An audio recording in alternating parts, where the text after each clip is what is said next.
Everyone needs to understand that the governor has been leading on a lot of issues, and he's been ahead of the curve on a lot. He was ahead of the curve on COVID.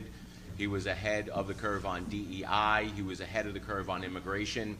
And he's ahead of the curve, so far ahead of the curve than most people on property taxes. What people have to understand, and I think what everyone listening to me understands, the people in this audience understand, is that we are headed, if not already in, a property tax revolt. We are seeing property taxes skyrocket at sort of the levels that we saw in the mid-2000s.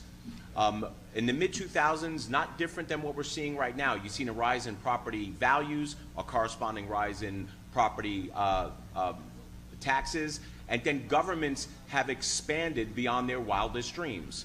Over the last 5 years, just 5 years ago, local governments have increased their general fund budgets by anywhere between 60 to 120%. A lot of them have doubled over the last 5 years. Now, if somebody's going to say that government can't cut, they're lying to you. They can. With the governor's DOGE efforts, with just prudent fiscal responsibility, there is enough money for local governments to cut. But they're not going to cut by themselves. They're going to have to be forced to cut, and this is why giving property tax relief is so important.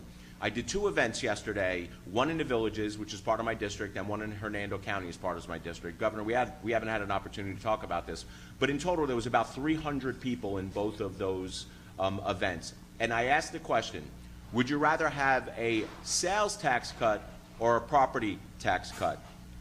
Every single one, except for 2, said that they wanted a property tax cut.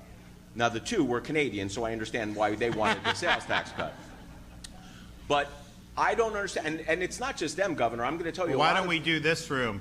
If you had a choice, property tax relief or 1/4 of 1 penny in sales tax, who would choose property tax relief? There you go. Who would choose 1/4 of 1 penny? Anybody? There are no Canadians. We don't have any in the room. Canadians here? Come on. All right, well, that was unanimous. But look, I don't, and it's just not the people in the Floridians and the homeowners that want property tax relief. Nobody that I talk to, Governor, even in the legislature, believe that a sales tax cut is the way to go. A lot of our members, our friends in the Senate, a lot of our friends in the House believe that property taxes cut is the way to go. Look, the proposals out there are about $5 billion. They started off with $5 billion, then they're down to $2.8 billion. But let's start with the $5 billion number. On the governor's plan, every person, every homeowner is going to be able to get roughly a $1,000 property tax rebate. And that's substantive compared to about $50 under a sales tax. And that's a big deal. But here's the thing also. Cutting sales tax, let's walk through this. Local governments, I think most people that agree that government cannot get enough money if it was up to them, right? Do you really think that if we cut their sales tax that they're not going to make up their shortfalls by turning around and raising the millage rate and getting that money back, or putting referendums on the ballot to replace the state sales tax with the local sales tax? Yeah, they would just add, if the state legislature did 1/4 of 1 penny, a lot of the locals would just add 1/4 of 1 penny to theirs. I mean, like literally, you probably wouldn't get $47 either. Most places you probably end up getting nothing.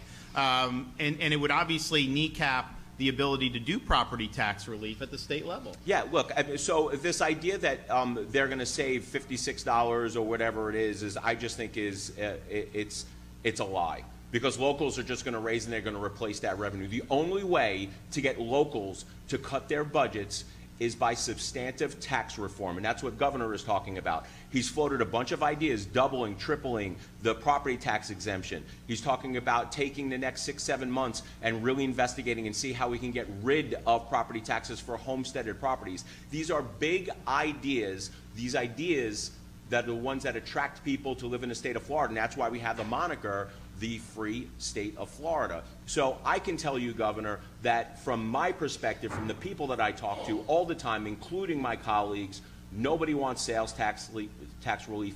Everyone wants property tax relief. I do not see the wisdom in giving tax relief to Canadians, Brazilians, and tourists when we can give it to our neighbors, our friends, and our family. Well said. Okay, Bob McClure, James Madison Institute is one of our group's headquarters.